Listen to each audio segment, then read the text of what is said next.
Welcome to Reverse Sweep's preview show, where we're going to look ahead to everything that's going to happen in week 2 of stage 2 of CDL. I'm your host, Katie Bedford, and shortly Pacman and Enable will be joining me to go over everything we expect to happen. But in the meantime, let's go ahead and pull up those group standings for stage 2 now that week 1 has come to a close. Well, no surprise, Atlanta at the top, 2-0. Perhaps a little more surprisingly, London Royal Ravens following them 1-0 after getting their first ever series win against Gorillas in a sweep. No less. Group B, OpTic, Chicago, and Dallas Empire. Well, they are in the 1 and 2 slots at 1-0 apiece, followed by the likes of Seattle Surge and Florida Mutineers. Unfortunately, Toronto and Minnesota at the very bottom of groups A and B, respectively. Now, moving forward, who are these teams going to be facing off against? Some teams only had 1 match in week 1 and some teams had 2, so that'll switch around how many series we see them playing in. But let's take a look at Thursday, day 1. Well, Dallas is going up against Paris, a team that's looked a little more hot as of late. Dallas getting into some sketchy waters there, going game 5, round 11 with Seattle earlier, so we'll see how they perform in this weekend. And OpTic going up against Minnesota. On Friday, Thieves and London, New York, and Gorillas. Gorillas not having the best time either in their first week. And on Saturday, once we get into the weekend, that's going to be New York and London. One of the biggest matches potentially, Atlanta and LA Thieves, one to watch for sure. And then Gorillas Toronto. And closing things out, well, Seattle and Paris. Dallas will face Minnesota, and then OpTic and Florida, your final series of the second week of stage 2. Now, Enable, Pacman, there's not a lot, I would say, of really high intensity matches, potentially, at least on paper. We saw in week 1 that we might be proven wrong in that regard. But when you look at this, are there any key games that really catch your eye, Pacman, for stage 2, week 2? Yeah, it's OpTic, Minnesota, and Minnesota versus Dallas, basically. They just have such a tough week ahead, and I don't feel like they're going to go into this next week with the same roster that we've seen to this point. So it's going to be a tough set of matches for a new team to go into. That's not the best way to start with whatever new roster you may be with 2 of the top teams in the game, but we're going to have them go up against OpTic, who's still proven to be, in my opinion, the strongest respawn team in the game. You can say that FaZe might beat them, Dallas, whatever, but they're up there in the upper echelon of top-tier respawn teams, and it's going to be a great match for them, for whoever they go with. If they keep the same roster, I'd be shocked, but if they do, to see if they can bounce back and climb up those power rankings, climb up the list, just show us something, because this is the week to do it. This is a tough week. You can actually turn your team around in a week like this with just one win. Mm-hmm. One win and a strong performance. If it's a loss, whatever it may be, I'm looking for Minnesota to come out strong. Well, Pacman has some hope for him, Enable, but do you think maybe it could be an 0-4 at the end of week 2? Yeah, I mean, I think that's most likely. I think, well, like you said, I don't know, maybe, I don't know how the rules work, if they do make a roster change, if they'll be able to play with a player they pick up for this next week. But right now, it's like, they're going 0-4, in my opinion. But then again, I say that, and they're like, watch, and they somehow turn it up. Like, if I was a bet man, I would say that there's no shot that they do anything this week. A heavy underdog in both matches. When you can't win a damn respawn, it's going to be hard to win a series, period. So something that's interesting to me, though, Dallas and Paris, they're the very first match on Thursday, and considering how Paris has looked, Enable, do you think maybe Paris can make a run of taking out Dallas? I think there's a real chance here. That's actually the match that I am most interested in watching, because Dallas is obviously a top team. But they have had their series where they looked shaky. They looked a little off, where they've clutched up in those round 11s. So this will be a good test in my eyes for Paris to see where they stack up. Once again, I don't necessarily think that they need to beat Dallas, but I need to see it be a close game. They need to compete. And obviously, if they do beat Dallas, that's great. I think they have the potential to do it. It's going to be tough. There's no question about that. But I'm interested to see how they stack up against them for sure. It depends what Paris version we see. We see that high end version where they're firing on all cylinders. That Paris could beat Dallas. Well, I think the other Paris is the one that's going to get 3-0'd and body slam. So I think we're starting to see the first side of Paris. Like I feel like they're slowly but surely getting more consistent, right? And not just completely shitting the sheets. And for lack of a better term.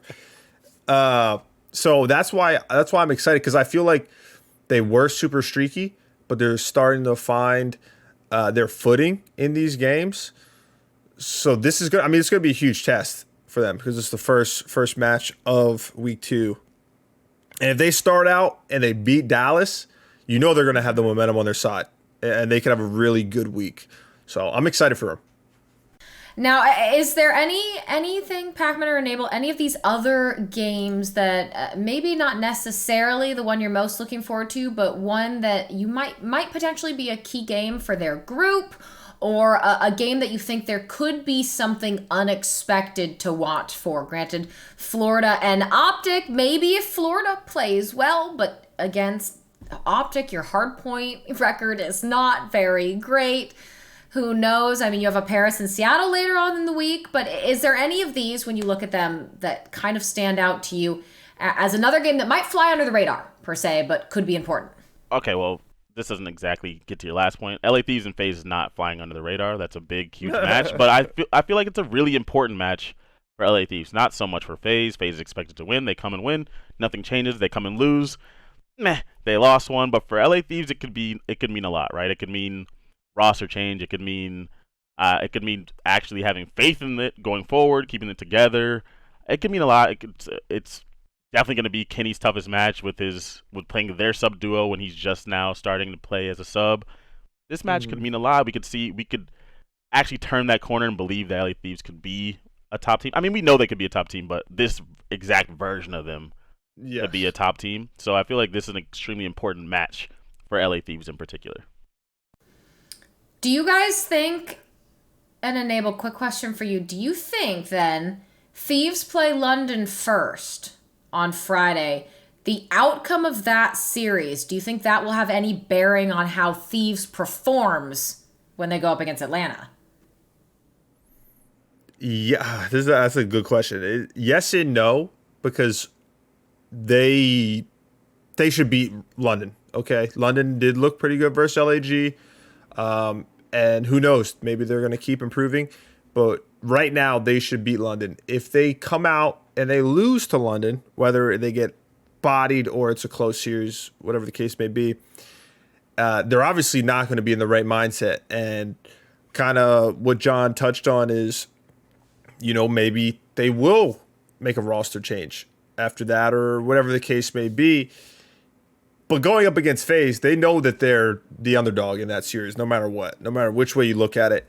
So I don't necessarily think it'll affect that series, but I think this London Royal Ravens series will determine who knows? They might not even have the same team, but if they do going into this week, if they lose that series, hands down, they'll make a roster change, in my opinion. There's no questions about it. No matter what happens. And I don't know who it would be, but I know for a fact that if they lose the series to a team that, they have one win now, they will make a roster change. Because this is unacceptable at that point. They should be a contender. They're clearly not. So that is actually my pick. That's another series that I think is kind of going to go under the radar, because that's the make or break for LA Thieves, in my opinion. Yeah, and sometimes those matches, as you guys have just said, might not be with the best teams, but they can be a very crucial, pivotal match for the core of a team and whether or not they stay together. But someone I do want to touch on a bit more, OpTic Chicago. So they're going up against Minnesota, that now in those power rankings that you guys showed are in 12th place, but they're also going up against Florida. And I want to dig in a bit to OpTic. So I assume you guys are both probably going to say that they're going to beat Minnesota, but do you think that those S&D issues they're having could provide an avenue for maybe a Florida to make an upset? Or do you think they're overblown, Pacman? Do you think they're not as big of an issue as people make them be? I mean, I think they're personally overblown. I think that they clutch up some S&Ds when they need to. With a couple of game ones they lost, they managed to pull back the game twos. They're not atrocious at S&D. They're just not great at it. But they are great at the respawns, and I'm not really worried about this OpTic team. This OpTic team is really solid. I just think that once they figured out that S&D, they could be up there. They could take Dallas over as a number 2 spot. I won't go so far as to say FaZe's spot yet, but this team is really strong. This is a really strong OpTic team. Envoy is one of the best players in the game. He did it again in the last match. He's just going crazy every match. They're really strong. I actually really have a lot of faith in this OpTic roster. Yeah, I mean, just to kind of piggyback off that, because I've had my opinions on OpTic's S&D, but it's not like they're horrible at S&D. It's just, it's their weakest mode in my eyes. And so when you're going up against a top team, because OpTic, people want OpTic to win. OpTic is looking to win these events. So when you're going up against FaZe and Dallas, you know, you need, and even subliners, I guess you could say, you need to be able to take some S&Ds off them, right? Because the respawns are going to be depending on the day, because all those teams are just so elite at respawns. The rest of these teams, like Florida, like Minnesota, they're probably better than them, or like at the very least on the same level when it comes to S&D, but they're just way too good at respawn. Like they're too much for these teams to handle. So it's like, who cares? Yeah, maybe we'll lose the S&D, but we'll win both hard points into control. Yeah, but like, you're not dropping 2 hard points to a 2-9 Minnesota. Yeah, right. It just won't happen. It just won't happen. They need to improve their S&D if they want to win, in my eyes. But for playing against the bottom half of the league, doesn't really matter. I mean, shit, they could just skip that map too, probably. They'll be just fine. And still win the series. So something, folks, if you guys didn't realize as well, OpTic had a little bit of an interesting circumstance in their first week. In the very end of the series they were playing, I do believe that fire alarm went off. They tweeted about it. They were all ushered outside. I think they played, heck said, the last about 20, 30 seconds of the series with a fire alarm blaring. They did come out and end up winning that. But a little interesting question I want to throw to you guys, and Pacman, I'll start with you. Has there ever been anything notably weird that's happened while you were in a series when you were playing in a game? Something that maybe you had to deal with circumstantially? Maybe it was a fire alarm, something else, but something weird that's happened to you maybe during a match. Maybe not to me, but it was a Halo LAN, actually, when I used to play that game, the other title. And people were actually in a physical fight over whatever happened in their open bracket match, because back in the day, open bracket was an absolute jungle. Everyone could stand around. It was fun, even if you weren't in open bracket, to watch. Fight club. Yeah. And they went on a little fight club, and you could see it, but at the end of the day, we're not calling timeouts. So no timeouts. So you just played through it. I mean, we won, and then afterwards, like, yo, what's going on? I don't know. I don't even remember who it was, but that was kind of weird. But someone was throwing hands. Yeah. Someone was getting their ass beat. I was trying to think of a different one from the obvious one, because I feel like there's one obvious answer here. I mean, I've had a lot, actually, in my career. But for me, it has to be, what was it, Fort Worth in Black Ops 4, where, long story short, we had just picked up Priesta and Crowder as our coach. It was the first event that we were playing together. You know, we were looking good at the event. And it was Sunday morning, I think. Yeah. We were playing E6 for top 8, top 6. I don't know. And Preston, like, before we even started that series, you know, we were warming up and he was like, dude, I don't feel too hot, you know, but I was like, oh, you know, because we didn't get much sleep the night before, because when you're in the, you know, in that, I'm pretty sure we were in loser's bracket because of some 3-way tie bullshit, by the way. But like, you're playing late into the night on Saturday. You're waking up at like 8 a.m., 7:30 a.m. On Sunday. And so I didn't think anything about it. And we played the first map. Preston does his thing. We fry. We're up 1-0. We're like, let's get it. He's like, dude, I don't feel too hot. And I'm asking him, like, well, what'd you eat for breakfast? He goes, I had like 2 little grapes, like a little fruit bowl, and a Red Bull. And I was like, Oh, okay. Well, Red Bull on an empty stomach is not the best idea. But then also he told me last night before he had went to bed because he had been having stomach issues like all weekend. He took Pepto-Bismol. So he took Pepto, went to sleep, woke up, had like 2 little pieces of grapes, and then chugged the Red Bull. And map two. This is the best part. We go up like 2-0, right? And he's frying. It's on that one snow map Black Ops 4. I can't think of the name of it. But he's like doing his thing.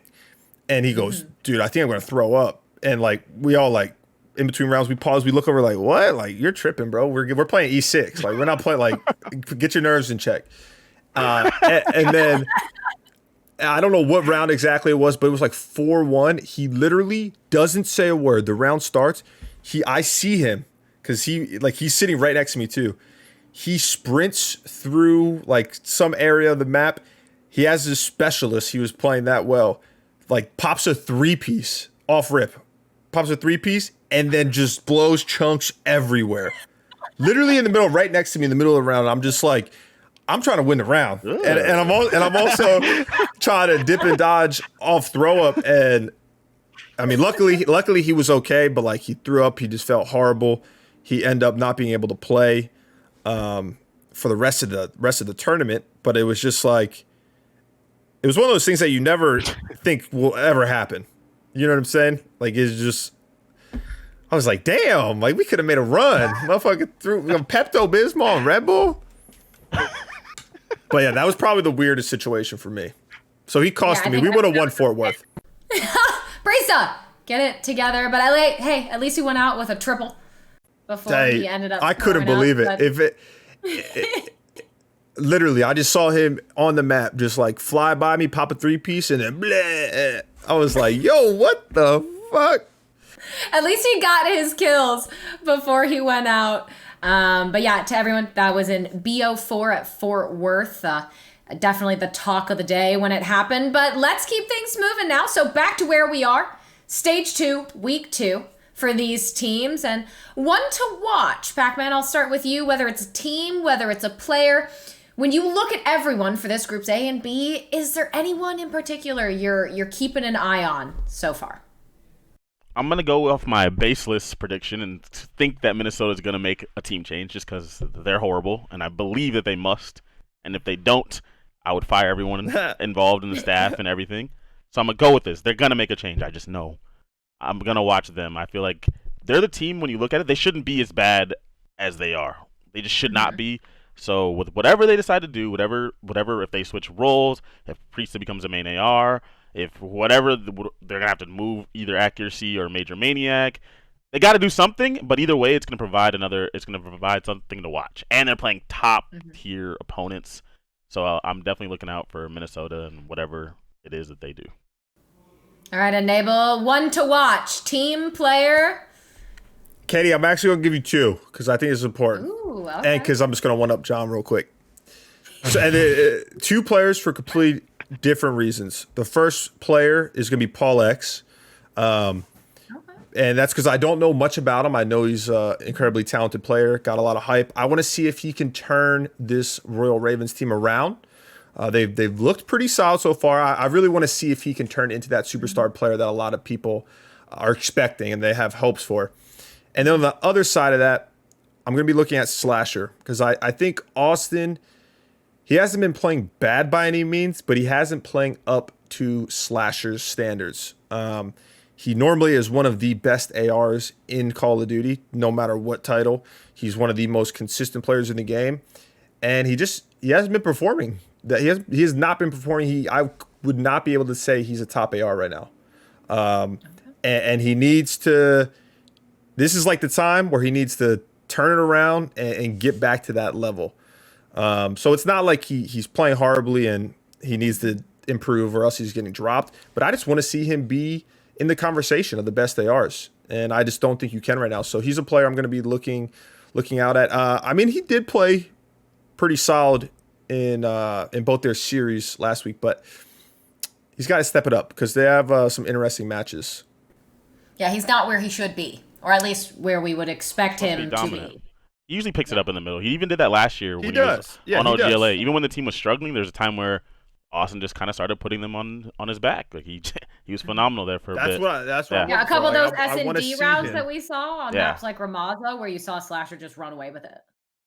Yeah, he demands greatness, but he does provide it too. So, what more could you ask for? He just has to get back to that point, like Ian said. A new barber for him.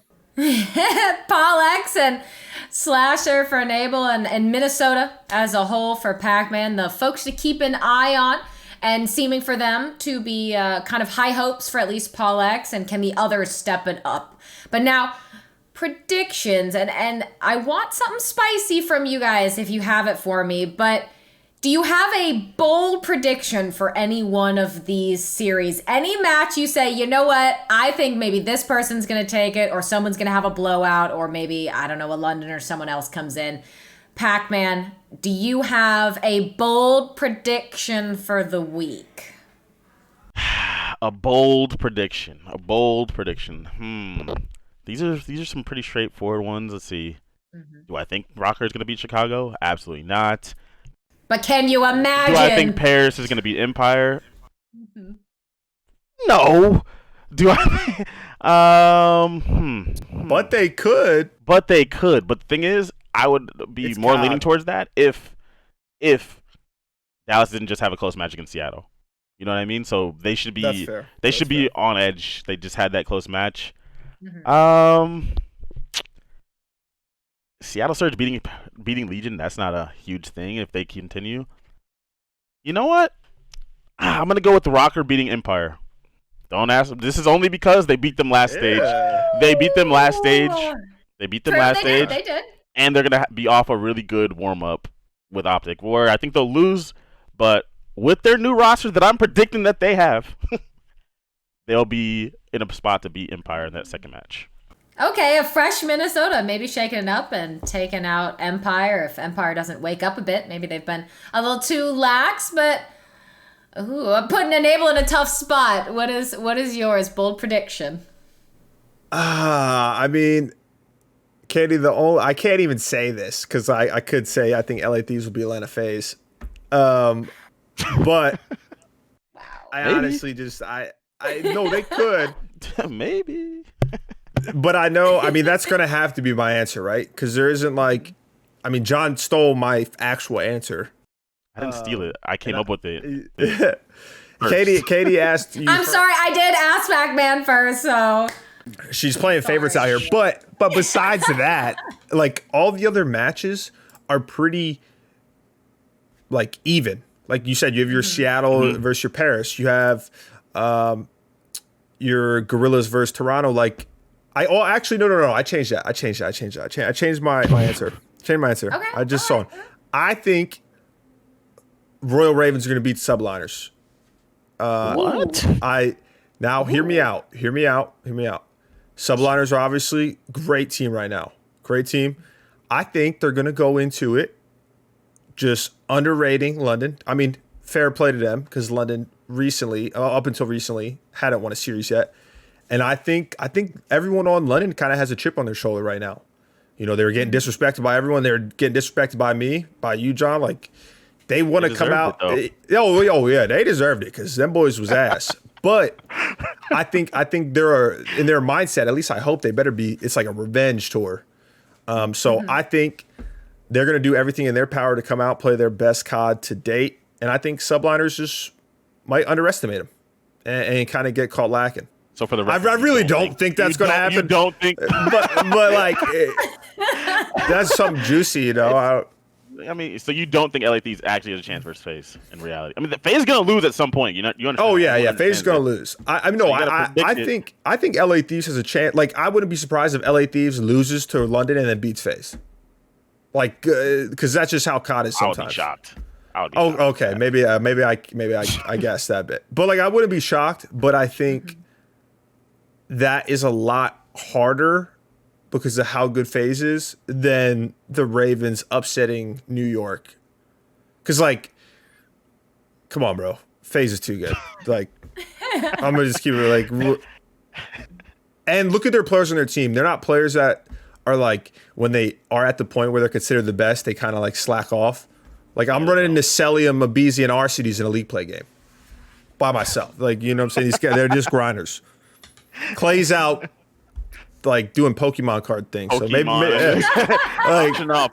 yeah, cards, so maybe whatever. they just get caught lacking. So it happens. You know, it happens sometimes. Well, I mean, look at Dallas, right? Was there a level of they just assumed they were going to smoke Seattle, so they got comfortable once you're up 2-0 and 2-0 in a control? So maybe that happens to someone else. But there are the bold, spicy predictions from Pacman and Enable. Minnesota maybe taking down Dallas, and London maybe getting their second series win, potentially over Subliners. It sounds absurd, but in COD, it can certainly happen if there's a revenge tour in the works or someone comes out hot and catches someone else lacking. But that's it for the reverse sweep preview show. Stage 2, week 2 is sure to be excellent, and that'll be starting on Thursday, so make sure to look out for it. And then make sure to join myself, Pacman, and Enable for the next reverse sweep coming in after week 2 ends. We'll see you there.